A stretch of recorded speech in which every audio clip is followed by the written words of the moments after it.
in the Crow Center.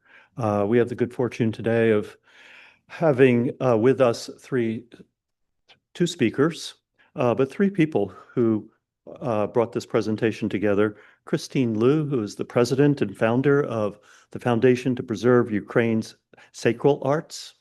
We also have Dr. Olenka Pevny, who is associate professor of Slavonic and Ukrainian studies at the University of Cambridge. And their visit here was facilitated by Marta Holder, who was once upon a time assistant to Father Mark Morosevich, who is in the School of Theology and Religious Studies. And it was on his recommendation and introduction that we are fortunate to have our three visitors and our two speakers here today. The foundation, the mission of the foundation is to train local craftsmen to preserve Ukrainian churches and sacral arts, and to serve as a catalyst for transferring expertise on heritage protection to forgotten and less fortunate communities. Ukraine's churches, and in particular its wooden churches, are truly unique. And we're fortunate to see a number of them this evening. By the way, the three of them are here to attend a conference produced by the Association for Slavic, East European, and Eurasian Studies. So this is why we have the good fortune of sort of tacking on to their visit.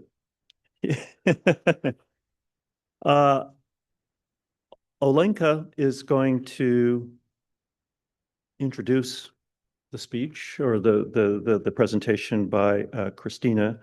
Olenka Pevny studies art and culture at the Kievan, Russian, and Ruthenia. The culture of Kievan, Russian, and Ruthenia. Am I getting that right? She's interested in the reception of acculturation of the Orthodox tradition in Eastern Slavic lands and in the place of visual culture in narratives of national, regional, religious, and gender identity. We're having a conference here in March on architecture and national identity. Her involvement in conservation and preservation initiatives guides her interest on the ways in which scholars, theorists, politicians, and cultural activists in the late Russian Empire, the Soviet Union, and the contemporary Ukraine and Russia relate to and interact with the medieval past. Just a few words about Olenka's credentials. She is at Cambridge University, as I said. She worked at the Metropolitan Museum in New York City and as an archaeologist in Crimea and Greece, and she also received her PhD from the Institute of Fine Arts at New York University. So you spent a lot of time in New York City. Yes, born Manhattan. Good for you. Excellent. Please join me in welcoming Olenka to the podium. You're welcome. Okay, it's a pleasure to be here. I could speak, but I will read, but I'll try to read with emotion because if I speak, I will speak for hours, as some of my colleagues know. So here it goes. Ready? So my colleagues, Khristina Liu and Marta Yarosevich Holder and I speak today as representatives of the US-based Foundation for the Preservation of Sacral Arts. Since 2016, the Foundation has supported the preservation of 9 wooden churches in Western Ukraine. These remarkable buildings are not only architectural and artistic treasures, they are living embodiments of long-standing traditions of faith, identity, craftsmanship, and environmental consciousness, all shaped by the region's distinctive geography and cultural history. Central to the Foundation's mission is a collaborative engagement with local communities, conservationists, preservation specialists, architects, and craftspeople. Guided by the understanding that monuments possess biographies, interwoven with the lives of the people who build, use, and care for them, and that they exercise a form of cultural agency, the Foundation has embraced heritage recovery in wartime. In the context of Russia's war against Ukraine, preservation and restoration became a tangible act of resilience. Collective work centered on heritage monuments offers a cathartic and stabilizing practice that counters the helplessness and loss engendered by war. In restoring their churches, communities also restore themselves, affirming continuity, dignity, and the enduring power of cultural memory.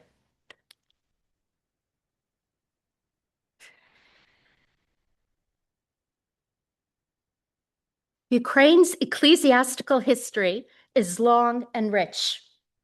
The earliest surviving church is the 11th century Cathedral of St. Sophia in Kiev. This princely foundation served as the primary structure of medieval Rus lands, which spanned the territories of present-day Ukraine, Belarus, and Russia. Constructed using 11th century architectural forms and technologies, the Kiev Cathedral transposed the grandeur of 6th century Constantinople's Cathedral of Hagia Sophia to the Rus context. I know you want to move that little square. Sorry.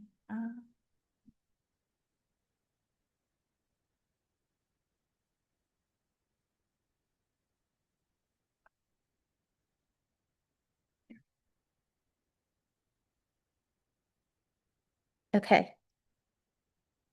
So this is Kiev's Cathedral of St. Sophia, and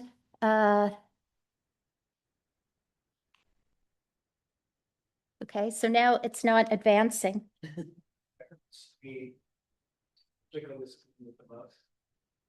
Oh.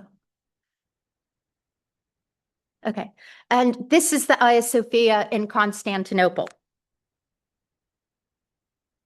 According to medieval Rus chronicles, the tale, or one particular chronicle, the tale of the bygone years, Prince Volodymyr the Great baptized the Rus people in 988.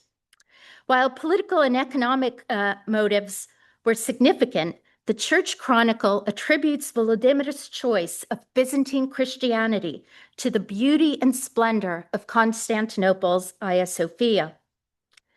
Built some 500 years before its Kievan namesake, the Hagia Sophia was the main cathedral of the Byzantine Empire.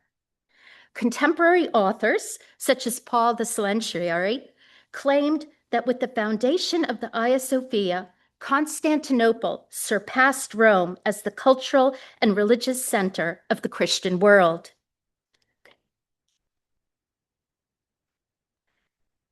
Its unprecedented scale, vast open interior, cascading semi-domes, an immense central dome, 160 feet in height and 102 feet in diameter, astonished medieval viewers. This architectural achievement, rooted in the mathematic computations and design expertise of Isidore of Miletus and Anthemius of Tralles, was quickly attributed to divine intervention.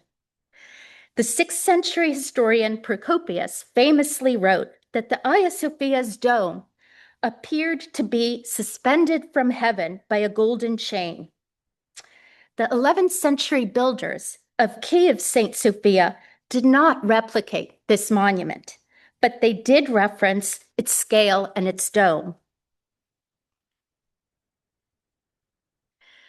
Much had changed in the half-millennium separating the two cathedrals. Between the late 6th and mid-8th centuries, Byzantium faced great territorial losses, the plague, invasion from Germanic, Slavic, and Turkish groups, the sieges by Persians and later Muslim Arabs. It was the rise and success of Islam, whose largely aniconic practices avoided figural representation in religious contexts, that intensified debates in Byzantium over the use of images. In the Byzantine Empire, these concerns and the fear that the veneration of icons, holy images, had lapsed into idolatry contributed to a period of iconoclasm from 726 to 843, during which religious figural imagery was prohibited and destroyed.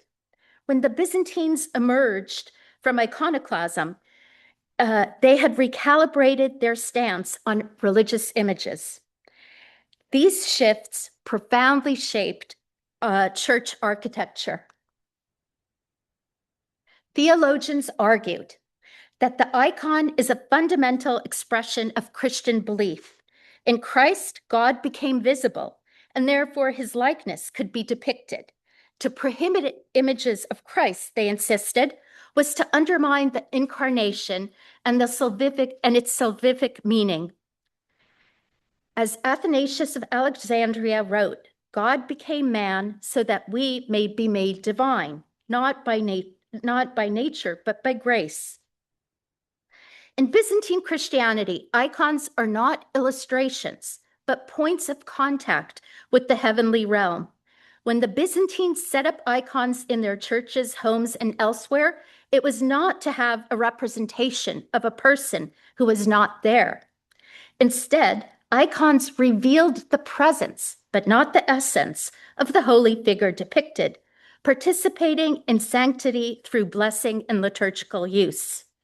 In this context, church architecture became a vessel for sacred imagery.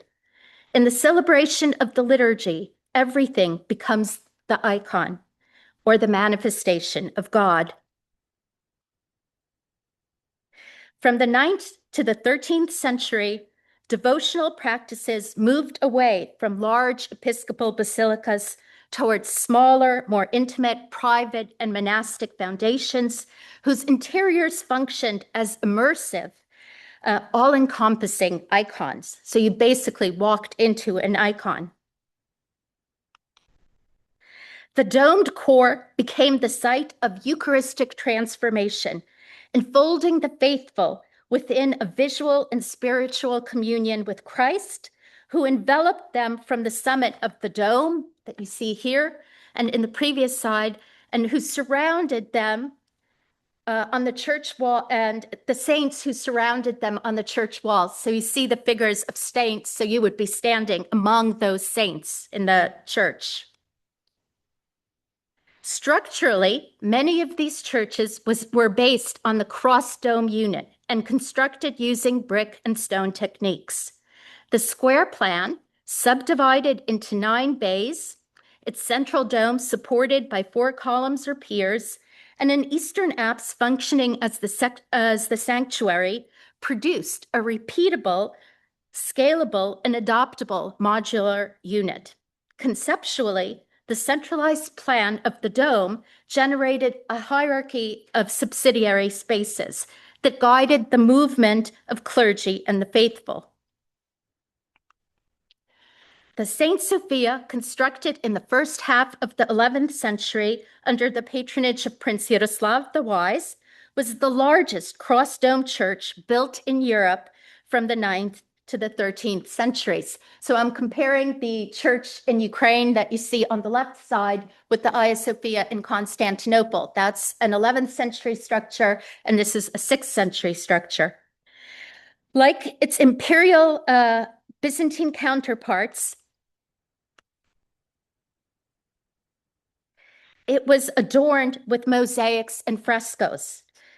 Though smaller than the Hagia Sophia, measuring roughly 180 by 137 feet, with a central dome rising 95 feet, the Kyiv Cathedral is organized around a magnificent domed core. Crucially, its scale allows the viewer to experience the iconographic program fully, in contrast to the visual inaccessibility of many figural images in the Hagia Sophia's vast interior.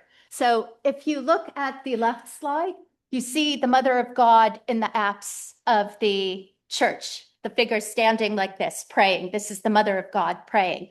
If you look at the church in Constantinople, there is a Mother of God also in the central sanctuary apse. Do you see her?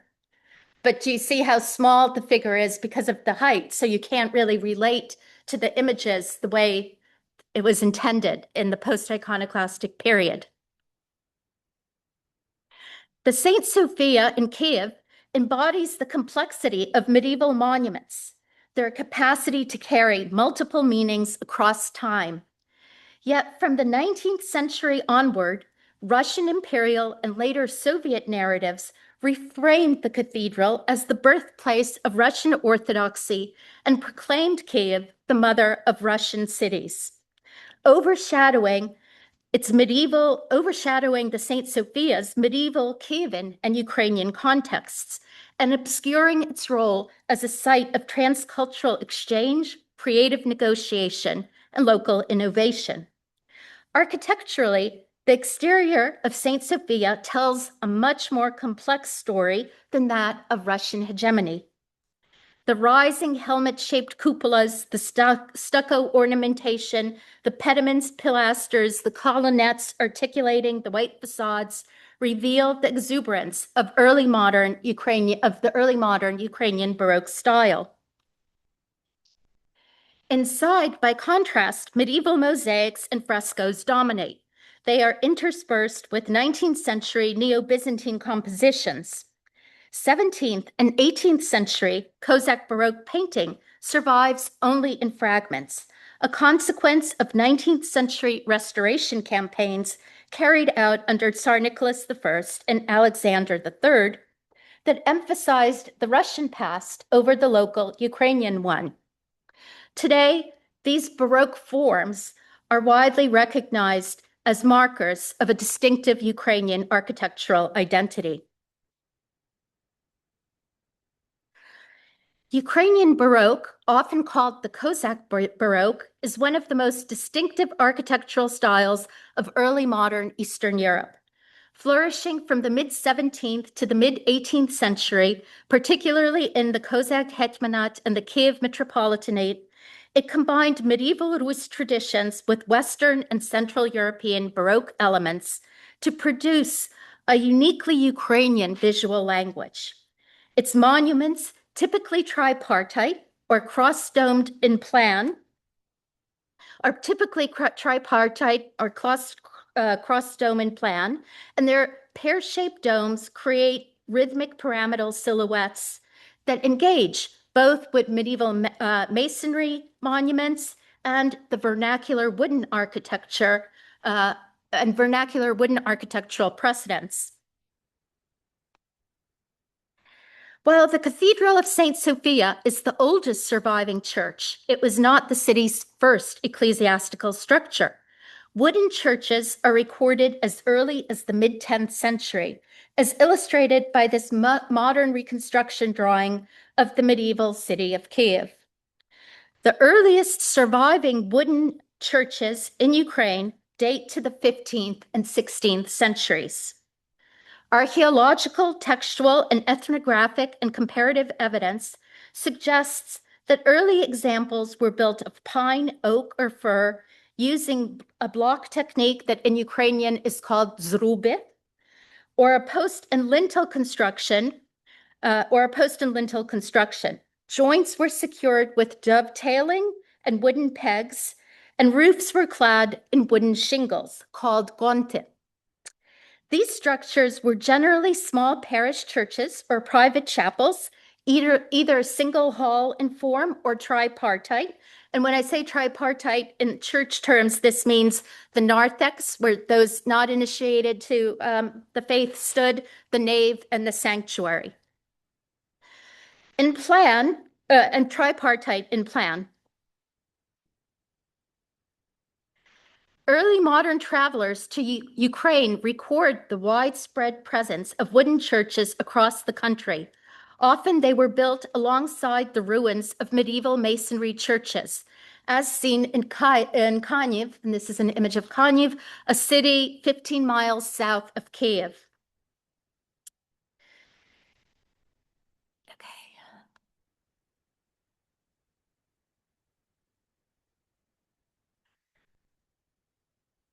Illustrations reveal a multi-confessional religious world in which Eastern and Latin Rite churches coexisted, as can be seen in the drawing of the hills and valleys of the central Ukrainian town of Bohuslav. And you could see the different colors for the Latin and Eastern churches. As expected, these wooden churches exhibited considerable regional variation. In the flat steppe regions of central Ukraine, wooden churches tended to be tall, multipartite, and often externally painted. The Trinity Cathedral of the Zaporizhian Sich, built by Yakim Pogrebnyak in 1772 to 1781, is the only surviving nine-domed wooden church in Ukraine. In the Carpathian Mountains, tripartite three-domed churches with pyramidal silhouettes blended organically into the forested environment. Like masonry churches, wooden churches were richly decorated in the interior with icons on the walls, on panels, and in the icon screen. The Church of St. George in Drohobych, one of Ukraine's oldest wooden churches, preserves a stunning polychrome interior. Its layered iconography attests to centuries of cultural interpretation and devotional practice. The Church of St. George in Drohobych is one of 16 churches comprising the UNESCO World Heritage Site entitled Wooden Churches of the Carpathian Region in Poland and Ukraine. 8 of these churches are located in Ukraine. Built on a tripartite plan and surmounted by open quadrilateral or octagonal domes, these churches are distinguished by preserving their polychrome interiors. So very few churches preserve their polychrome interiors. These UNESCO-listed churches represent only a small fraction of Ukraine's historical wooden ecclesiastical architecture. Approximately 2,800 such structures have been recorded. In Western Ukraine, where the foundation of the preservation of Ukraine's sacral arts currently works, 3 principal architectural styles are distinguished. The Halich style is exemplified by the Church of the Descent of the Holy Spirit in Potelich. This type features a clear tripartite plan and a pyramidal massing where each section rises in stepped tiers, with the central nave being the highest. It is of log construction with broad shingle roofs and restrained ornamentation that gives these churches a balanced, harmonious silhouette. In the Hutzel-style churches, as seen in the Church of the Ascension of Our Lord in Yasinya, dating to 1824, we have a centralized cross-shaped form with a tall central dome, 4 projecting arms, and steep multi-tiered roofs. Compact and symmetrical, these churches dynamically extend in the 4 directions into their mountainous terrain. The Boyko, I gave you a preview. The Boyko school is represented by the Church of St. Nicholas from Krivka, dating to 1763. Boyko churches consist of 3 tall tower-like bays arranged in a row, each crowned with multi-tiered shingled roofs. Emphasizing verticality and symmetry, they are among the most recognizable forms in the Carpathian Mountains. So with this, I finish the introduction and I give the floor to Khristina Liu, and she will present the work of the foundation.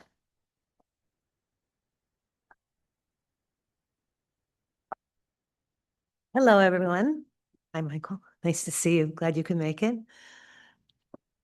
Let's see if I can get this to go. I am the president of the Foundation to Preserve Ukraine's Sacral Arts.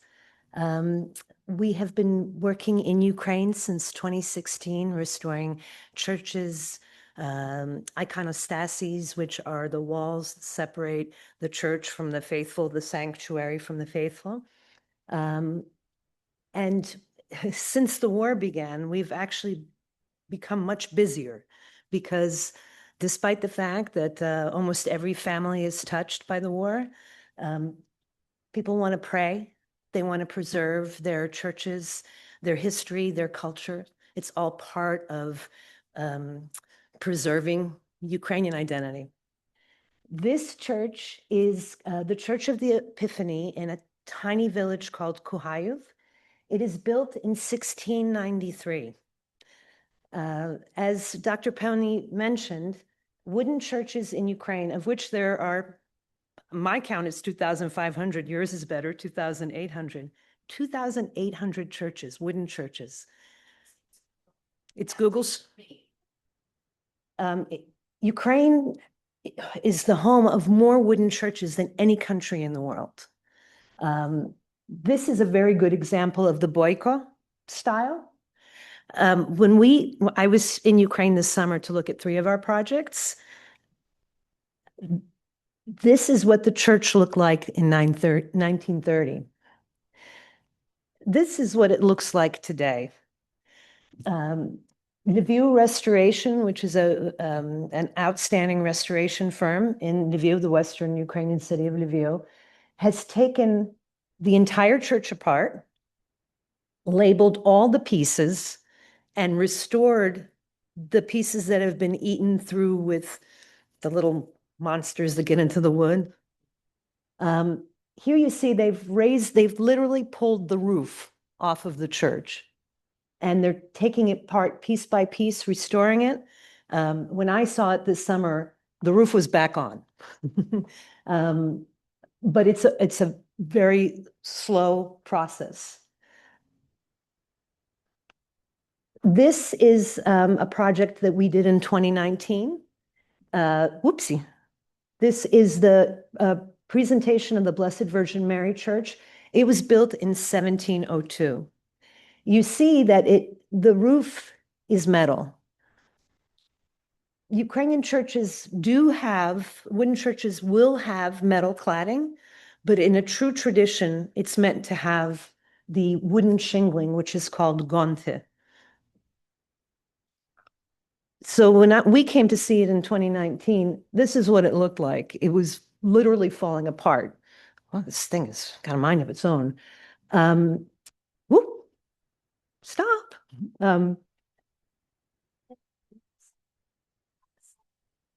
Okay, I'll talk fast. Here, this is the bell tower that has been restored with traditional shingling, gonte. And this is what the church looks like today. All of the shingling was replaced, including the metal roof cladding. So if we go back, this is how we found it. And this is what it looks like today. It's not a very big church. A lot of these churches are not big. Any village that you come to in Ukraine, you will very often find 2 or 3 churches. And there'll be Orthodox churches or Catholic churches. There'll be Roman Catholic churches. There'll be 3 people living in the village, and there'll be 4 churches.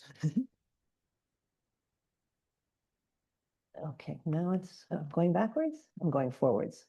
This is the Church of St. Michael the Archangel in Pnyatan. It was built in 1760. It's a very simple village church. It caught our eye because the community, the religious community, the parish, turned to us and asked for the foundation to support the restoration. This is how damaged the church is. It is literally pulling apart. The reason why this little tiny village church is important is because, as you can see up in the corner, that's an original fresco that was uncovered after they took the cardboard off the walls. And so the hope is to be able to restore the wood with the original fresco and have it be the monument that it deserves to be in this village. This is a church, this is the Church of the Resurrection in Polane. This church was built in 1902 by my great-grandfather. My great-grandfather and his son were architects, and they designed over 400 churches in what is now Ukraine, Poland, and Romania. When I saw this church, it was covered in plastic siding. So what a lot of communities did, because they didn't understand that covering a wooden breathing structure with plastic would damage it. And it was a less expensive way to keep it from falling apart. So when I saw it, it was covered in plastic. But what is important about this church, well, there are several things that are important about this church, but Vasil Nahirny, the architect, developed a Ukrainian style of architecture. He studied in Switzerland, and he came back to Ukraine, met with people in Kyiv, looked at the architecture, and then came to Western Ukraine, to the Western lands, and built this style of church, which you see dotting the countryside all over Western Ukraine. They all look the same. And so it became the standard of architecture.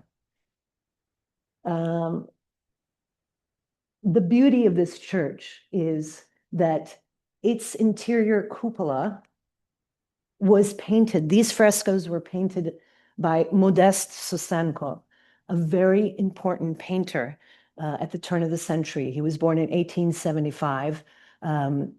His parents passed early. He lived with his uncle, and he exhibited this great talent for art. He went to school in the next big town, and the head of the Ukrainian Catholic Church, Metropolitan Sheptytsky, this young painter caught his eye, and Sheptytsky paid for his education, sent him to Munich and to Paris to learn to paint. His work is truly breathtaking.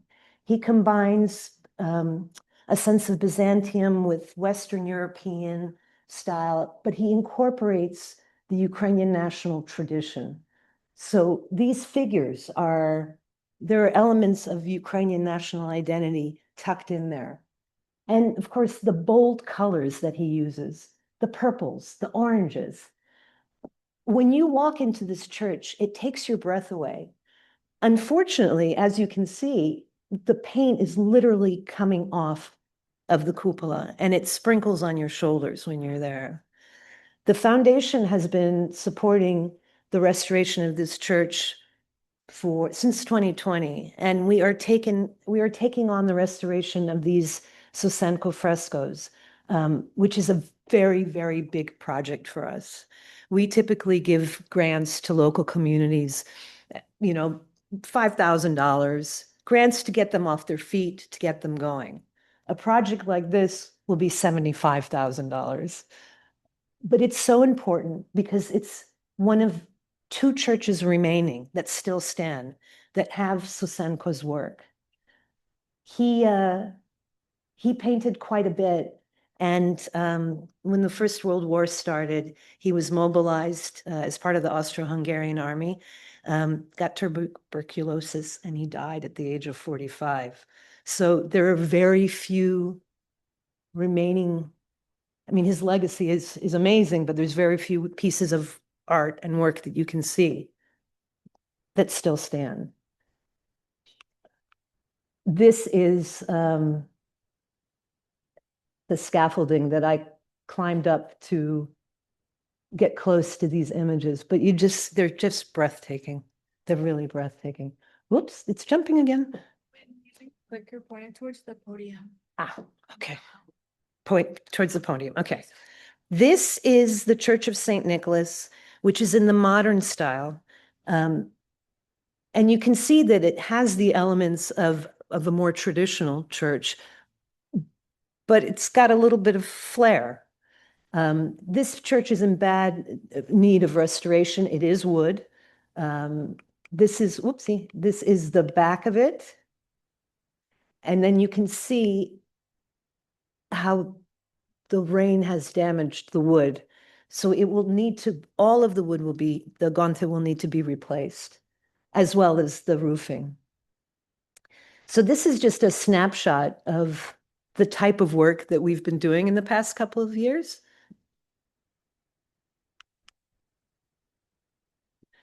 We are happy to take any questions you have. If you want to go back and look at some slides, I'm happy to click back.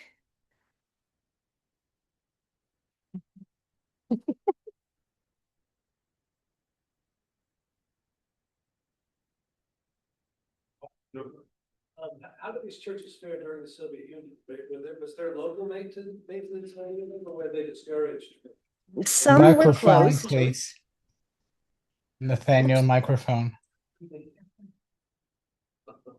He's coming from heaven. Sorry, Lorenzo.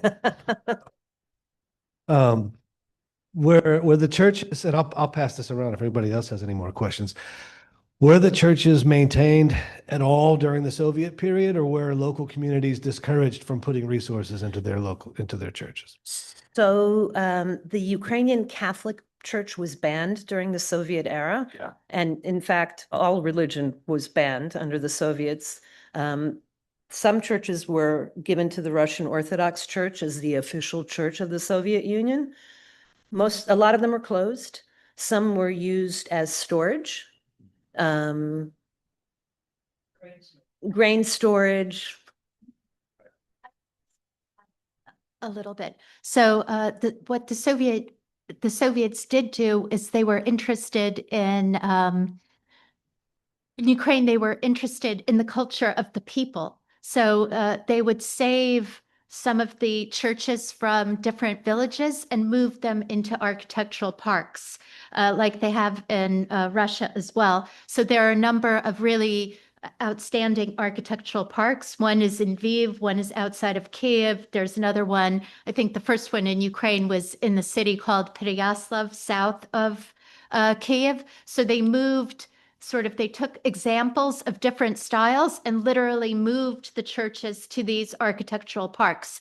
And they sometimes destroyed or just left churches in villages. So usually there were quite a number of churches. And as Nyanya said, they used them for storage of construction material and things. I remember when I went to the Soviet Union in '89, I went to some of these churches and they were still storage churches. They didn't usually use wooden architecture for museums of atheism, but they did use masonry architecture for museums of atheism. What they did is usually in these parks where they moved the churches, they might create a display on atheism in these parks with slogans on various churches. But usually the wooden churches were not used as museums of atheism. I don't know if that helps. Oh, yeah, a lot. You answered my question and went further, so thank you. Thank you. Dr. Pevny doesn't have her paper, so she can talk a lot. Thank you so much for both of your lecture. My question pertains to influences that this type of construction had on other beliefs, maybe like synagogues of that time. And what is the state of those? Has your work interacted with synagogues, perchance, in Ukraine? There are not a lot of synagogues left in Ukraine, unfortunately. Most of them were destroyed.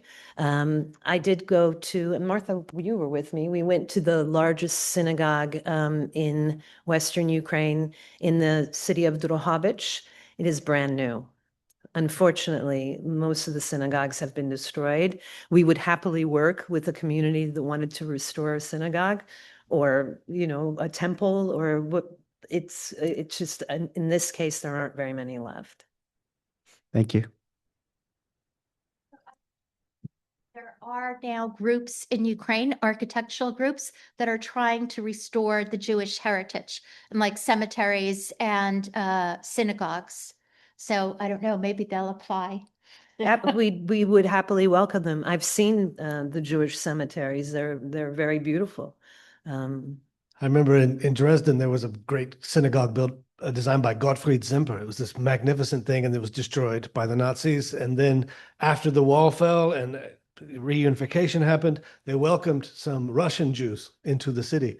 And they were like, let's build a new synagogue on the site of the old synagogue. And they built it, but the Russian Jews weren't religious. And so they use it as a kind of community center, but it's still not the heart of Jewish worship that they were hoping it would become. Mm-hmm. Mm-hmm. There is a book out on the lost synagogues of Ukraine. If you, I don't remember offhand the title or the author, but if you wanted to get in touch with me, I could probably locate it somehow.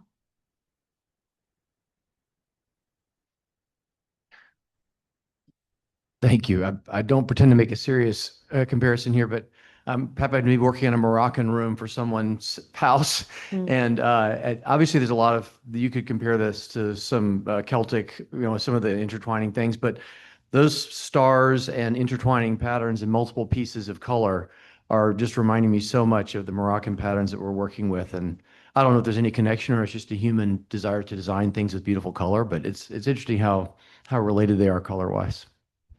Well, this is Susenko, and so he probably painted this, at the beginning of the 1900s. And so he did study in Europe.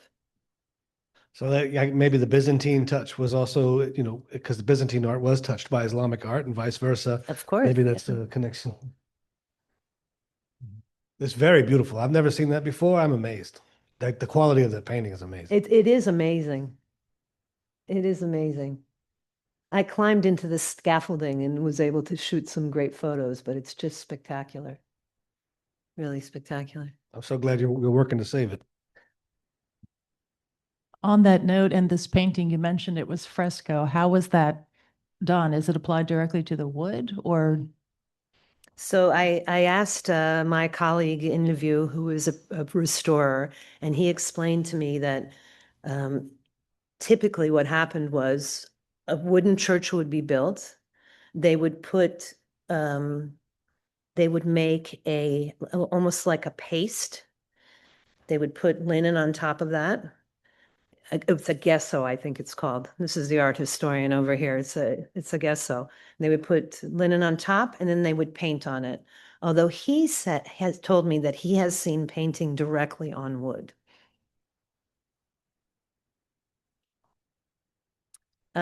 He didn't say which church, but he said he has seen it. For your presentation. Given the need of preservation in the Ukraine, are there many preservation schools, or how do people learn how to preserve these churches? There are schools of architecture that have a preservation department. I think it's important that that continues. The foundation is sponsoring a scholarship for students that are interested in preservation and the study of wooden churches. We're very excited about that. We hope that next year we'll have a student that we can fund. It's not a huge school of, there's not a lot of students in that kind of work, unfortunately. Within preservation, for something like this with the frescoes, how do they restore them? Would they paint over them, or would they find a way to coat them to preserve them? The restorer that is going to take on this restoration has staff that went to the Louvre to learn a technology that uses, and he said for Ukraine, it's new. I don't know, maybe Olenka, you know, but it's a gel that you take the color, it takes the color on and it kind of cleans the paint. I know that some restorers do actually paint on top of an existing fresco. Olenka, you probably are better suited to answer that question. I can't answer what they're doing in this church because I don't know how they're restoring it. I can just say that it's a great question and it's a real issue, right? So basically, if this is the Modesta Susenko's work, I would hope that, as Nyanya is saying, that they're using some kind of special gel to clean the frescoes and then will leave, losses as losses. But partially of why we have an introduction to this presentation is because these churches function. And so, for example, an icon is not a painting, right? It's a sacred image. So an icon, in order for it to be an icon, it has to function, which means you have to recognize who's depicted. If you can't recognize who's depicted, it's not an artwork, right? So in historical cases, such churches were repainted over and over and over again, as all icon panel painting was repainted to keep them functioning in their sacred space, right? So really, how do you restore this church? I put that to you as architectural students. So in a way, I think you have to set a goal for yourself. Are we restoring this church as an artwork, an architectural monument, or are we restoring this church for the community and for religious use? And that would mean two different things, so there you have it. These are problems that you'll face in the future.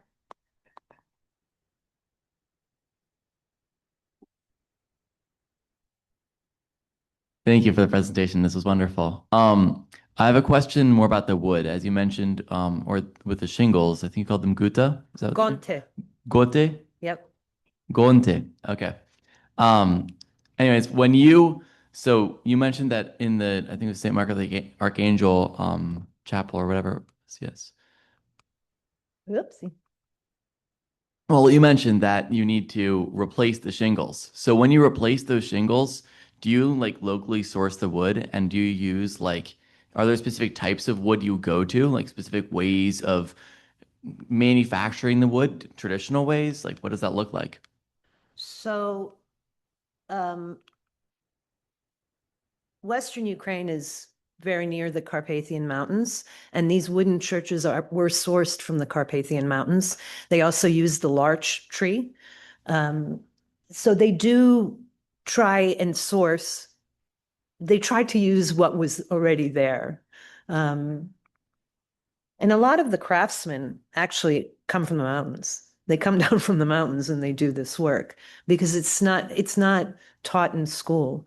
It's a kind of a natural passed on thing. Awesome. Thank you. Stan, this is a living tradition, right? These are living churches that still function for prayer and form the center of a society. And one of the great things that the foundation is doing is trying to also support local craftsmen who continue to do their crafts, to create these guante and build these churches. I don't know who's in charge here, but if there's a professor in charge here, I have a great trip for all of you to go to Hunter, New York. And in Hunter, New York, there's a church built exactly according to the wooden style with guante, with cut logs and all of that. So you should definitely have a weekend excursion. Sounds good. We have one even closer. Do you? Yes, in Silver Spring, Maryland. Yes, directly in Silver Spring, Maryland, we have our own here in Washington, D.C., right up New Hampshire Avenue. When it ceases being a 4-lane highway to just a 2-lane road, you can go up and see it, and we can organize that very simply, and I'd be happy to help. Yes, let's definitely do that. Like in the spring, like for real. Any other yeah. No. But I gather these are log buildings, right? They're Yes. built like masonry, and that the shingles is a weatherproofing on the outside, keeps the dampness outside and Yeah. not inside. Yes. I'm really interested in the relationship between the guild knowledge, the craftsmen who come down from the mountains, and the students of architecture or the local architects, and whether it's a different relationship than the one that an architect might have with a contemporary trade, because this clearly is a trade of knowledge it's a verbal, it's passed on verbally, I'm sure and maybe the tools are passed on, and it's an apprenticeship is the way that this knowledge is transmitted. And, you know, in architecture school, we rely on professors who have not made things with their hands, you know? And we rely on books and, you know, the lecture hall to learn things. And so I'm just curious how that's working out. So in Lviv, when we looked at this church in Kruhayiv, let's look at this one. This church, it's being restored by a firm called Lviv Restoration, father and son. So they're professional. They have a professional firm, but it's father and son, and then staff that support them. They actually are restoring one of the few remaining wooden churches in the Sich, which is the island in the middle of the Dnipro River where the Cossacks used to live. They were hired to restore that particular church. Most of the work that they do is actually in Western Ukraine, but they're that good that they took them to Central Ukraine. That happens to be a firm. A lot of this work is done not by a professional firm, but craftsmen.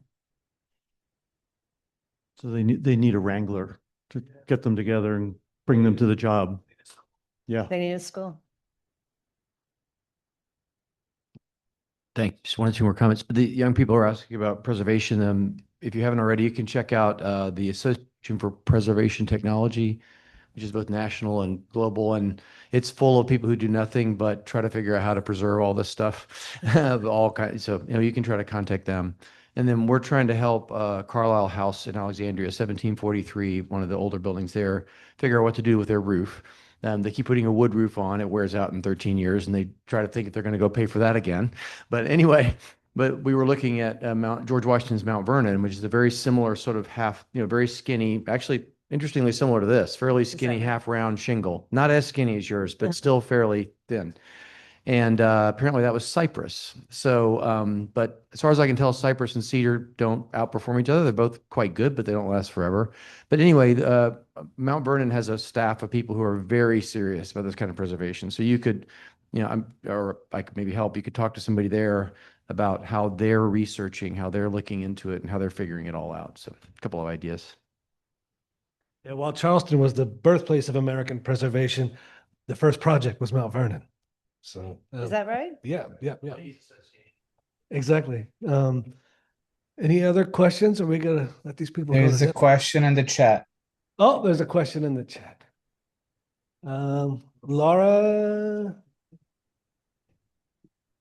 can help. We're trying to get to the chat. Chat's on the bottom of the page. What are the similarities and differences between the Norwegian wooden medieval churches, like stave churches, and Borgen stave church, for example, and Ernest stave church, and the Ukrainian wooden churches? That's an interesting question. You know who asked that? Your student. I guess it's Viking ships versus Hagia Sophia. A little bit, yes. So we don't know much about the early churches in Ukraine, but some of the early churches were hall churches. So more similar to the stave churches in Norway and Sweden. But again, because the domed unit became such an important aspect of Eastern Christianity, both in the Eastern Rite Catholic Church and Eastern Rite Orthodox Church, these domed structures, if you're inside and you look up to the dome and you have the image in the dome. So the domed unit became very characteristic for wooden architecture, and that distinguishes Ukrainian churches from the Norwegian churches. That's a good question. Great question. Great question, great answer. Who sent that question? That person gets extra credit or something. Constance. Oh, I don't know, Constance. Constance, we need to meet. Oh, okay, there you go. Oh, you planted her. Okay. I have one question. Hi, Constance. Oh, Lorenzo has a question. Hit it, Lorenzo. Yes, it's a two-part question. You may have answered most of it. I'm interested in how you approach the balance between traditional craftsmanship and the technical demands of contemporary preservation. Like when you will restore these wooden churches, how do you decide what must be rebuilt using historic methods and materials, and like in terms of judgment, structural performance, symbolism, tradition? It's a very good question. A lot of Thank these churches are on registries of significance, significant monuments. They can be on a regional level or on a national level. If you're dealing with a church that's on a national level, like this one, you have to, they're very strict about how they permit the restoration. There has to be a trained architect that designs the restoration. There have to be like this group, Lviv Restoration, which is a professional firm that takes on this work. It's very expensive, and most communities cannot afford to do it. So that's why we often work with local craftsmen who everyone wants to do a correct and proper restoration. A lot of it depends on the means of the community. But we do require that traditional means be used. We don't fund projects that use hammer and nails. We do try to encourage communities to use the traditional methods. Thank you. And how the communities come to us, and we actually do a review, and the community is required to put in 50% of the costs, either in kind or financially. So it's not, and so they seek us out. We don't seek them out. But to build on Christine's comment is that these, depending upon the type of church, whether it's local registry, national or regional registry, then we assess what type of level of effort and the costs that are involved in that.